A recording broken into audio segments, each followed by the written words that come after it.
গোপ চুরি সুকুমার রায়। হেড অফিসে বড় বাবু লোকটি বড় শান্ত, তার যে এমন মাথার ব্যামো কেউ কখনো জানতো। দিব্যি ছিলেন খোশ মেজাজে, চেয়ার খানি চেপে একলা বসে ঝিমঝিমিয়ে হঠাৎ গেলেন খেপে। আজকে উঠে হাত পা ছুড়ে চোখটি করে গোল, হঠাৎ বলেন গেলুম গেলুম আমায় ধরে তোল। তাই শুনে কেউ বদ্যি ডাকে, কেউ বাহাকে পুলিশ, কেউ বা বলে কামড়ে দেবে সাবধানেতে তুলিস।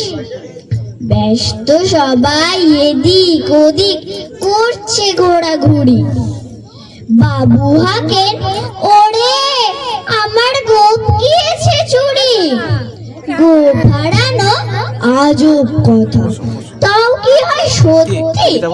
গোপ জোড়া তো তেমনই আছে, কমেনি এক রত্তি। সবাই তাঁরে বুঝিয়ে বলে সামনে ধরে আয় না, মোটেও গোপ হয়নি চুরি, কখনো তা হয় না।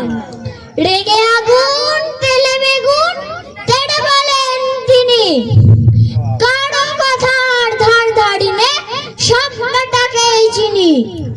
নোংরা ঝাঁটা খ্যাংড়া ঝাঁটা বিচ্ছিরি আর ময়লা, এমন গোপ তো রক্ত জানি শ্যামবাবুদের গয়লা।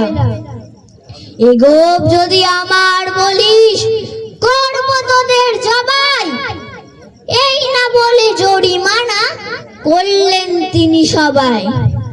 ভীষণ রেগে বিষম খেয়ে দিলেন লিখে খাতায়, কাউকে বেশি লাই দিতে নেই সবাই চড়ে মাথায়। অফিসের এই বাঁদর গুলো মাথায় খাই গোবর, গোপ জোড়া যে কোথায় গেল কেউ রাখে না খবর। ইচ্ছে করে এই বেটাদের গোপ ধরে খুব নাচি, মুখ্যগুলোর মুন্ডু ধরে কোদাল দিয়ে চাচি।